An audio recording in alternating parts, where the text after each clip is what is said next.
This time, I will refute the arguments of my opponent, and I will give new arguments. My opponent says that poor people go to prison because they feel safe inside.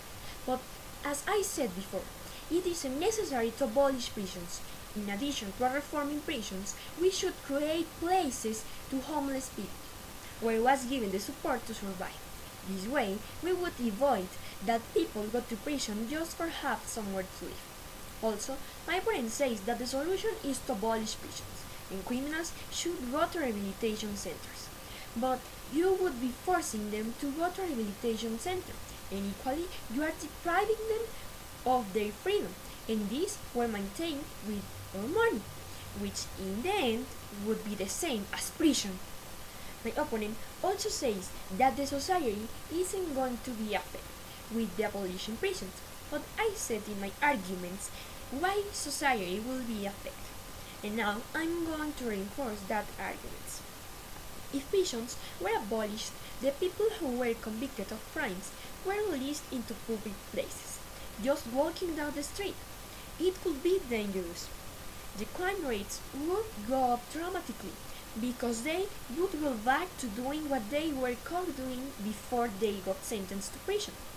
Prisoners would clash with the criminals out in the street and create more violence amongst each other.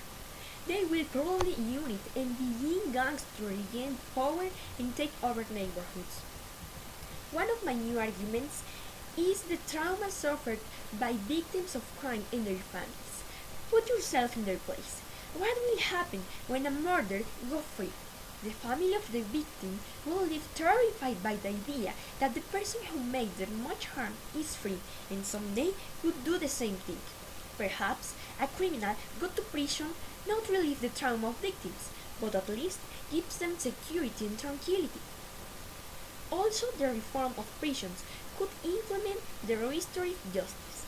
According to the Restorative Justice Council, restorative process brings together those harmed by crime or conflict and those responsible for the harm, enabling everyone affected by a particular incident to play a part in repairing the harm and finding a positive way forward. Research shows that over 85% of victims of crime are satisfied or very satisfied with restorative justice. According to a report by the Smith Institute, which reviewed all the evidence of the practices of restorative justice, show that it reduced crime victims' post-traumatic stress symptoms and related costs, and also reduced recidivism. This process will reduce crime, but this could only be achieved with the restoration of prisons, not abolishing them. Because if prisons were abolished, people would be free to do what they want. They would have threat of punishment for committing a crime, and consequently, crime will increase. Currently, insecurity is very high throughout the world, where the safest continent is Asia, and the most insecure is America, where is situated the most unsafe country, Honduras.